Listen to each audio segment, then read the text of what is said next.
যাই হোক, ইয়াহসাবু আন্না মালাহু আখলাদা এর তাফসিরে আসি। তাওয়ালাল মালু আমলাহু, তার ধন সম্পদ তার নিরাশা বাড়াবে। ওয়ামান্নাহুল আমানিয়াল বাঈদাহ, এটা তাকে কিছু অলীক কল্পনা দিবে যা বাস্তবতা থেকে অনেক দূরে, ততক্ষণ পর্যন্ত যতক্ষণ না সে নিজেকে গভীরভাবে উদাসীন করে তোলে এবং তার মিথ্যা আশাকে প্রলম্বিত করে। ইয়াহসাবু আন্না মালাহু তারাকাহু খালিদান, সে মনে করে তার সম্পদ তাকে চিরস্থায়ী করবে। ফিদ দুনিয়া লা ইয়ামুত, এই দুনিয়ায় যেন সে কখনো মরবে না। এটা দিয়ে পরকালকেও বোঝানো হয়েছে। সে মনে করে, আর হ্যাঁ, এটা বোঝাটা খুবই জরুরি, এমন অনেকে আছে যারা মনে করে আল্লাহ তাদেরকে এত বেশি দিয়েছেন তাই তারা পরকালেও পার পেয়ে যাবে। হে, আল্লাহ আমাকে এত ভালোবাসেন, তিনি আমাকে এত এত সম্পদ দিয়েছেন, আল্লাহ নিশ্চয়ই পরকালেও আমার জন্য ভালো কিছুই দিবেন। আমাদের অনেকের চিন্তাভাবনা এমন। এটা আসলে খ্রিস্টান প্রোটেস্ট্যান্টদের বিশ্বাসের মূল ভিত্তি।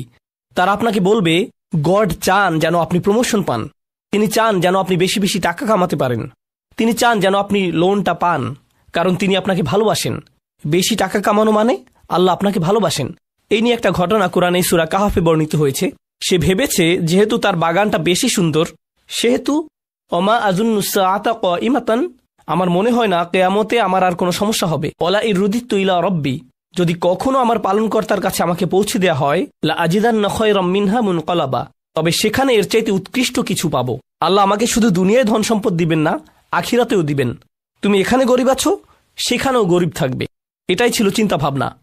বলে রাখি, দুর্ভাগ্যবশত এমন মানসিকতা, বিশ্বাস করুন বা না করুন, আমাদের অনেক মুসলিম ভাইদের মধ্যে ঢুকে গেছে। তারা ভাবে আল্লাহ আমাকে অনেক বেশি ভালোবাসেন, আমাদের থাকার জন্য সুন্দর বাড়ি আছে, ভালো চাকরি আছে, বড় ব্যবসা আছে, পরিষ্কারভাবে বোঝা যাচ্ছে আল্লাহ আমাকে ভালোবাসেন, তিনি আমার মধ্যে এমন কিছু পেয়েছেন যা অন্যদের মধ্যে পাননি। তাহলে আর চিন্তা কি, আল্লাহ আমার সাথেই আছেন। আসলে যেগুলোর জন্য আপনি আল্লাহকে ধন্যবাদ দিচ্ছেন, প্রকৃতপক্ষে এগুলো মূলত একটা পরীক্ষা। কিছু মানুষের জন্য দারিদ্র্য হচ্ছে পরীক্ষা, আর কিছু মানুষের জন্য ধন সম্পদ হচ্ছে পরীক্ষা। দুটোই পরীক্ষা, কোনোটাই আসলে কাউকে কারো চেয়ে এগিয়ে রাখে না।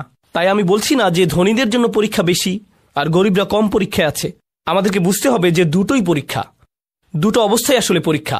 আল্লাহ আমাদেরকে এই পরীক্ষাকে অনুধাবন করার শক্তি দিন এবং আমাদেরকে এমন একটি জীবন দিন যেন আমরা এই পরীক্ষায় উত্তীর্ণ হতে পারি। ওয়ালাম আন্না আখলাদাহু ও খালাদাহু বিমান ওয়াহিদা, শাওকানি বলেছেন এখানে আখলাদা ও খালাদা শব্দ দুটির অর্থ একই। সুম্মা ফিত তাফসির উজুহু আহাদুহা, কিন্তু তাফসিরে এগুলোকে আলাদাভাবে অর্থ করা হয়েছে।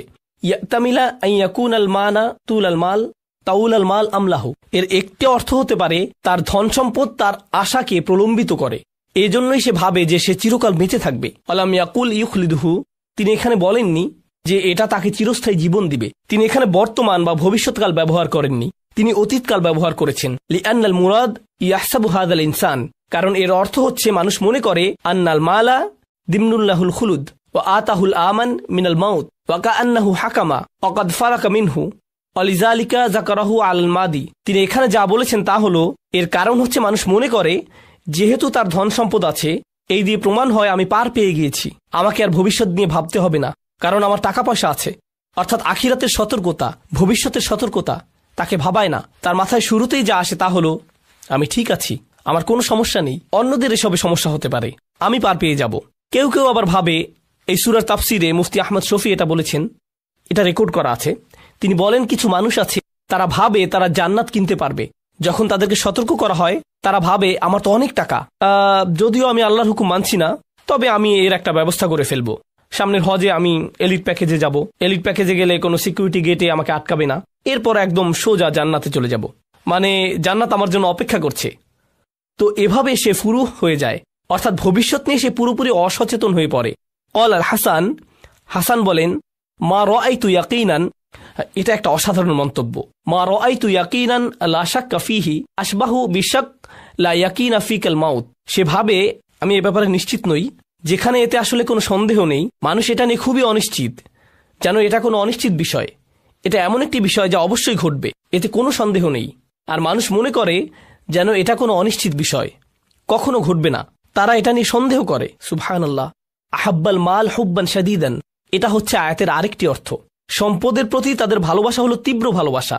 হাত্তা তাকাদা আন্নাহু ইন ইনতাকাসা মালিল আমুত, যতক্ষণ না সে ভাবে যে আমার সম্পদ শেষ হয়ে গেলে আমি শেষ হয়ে যাব।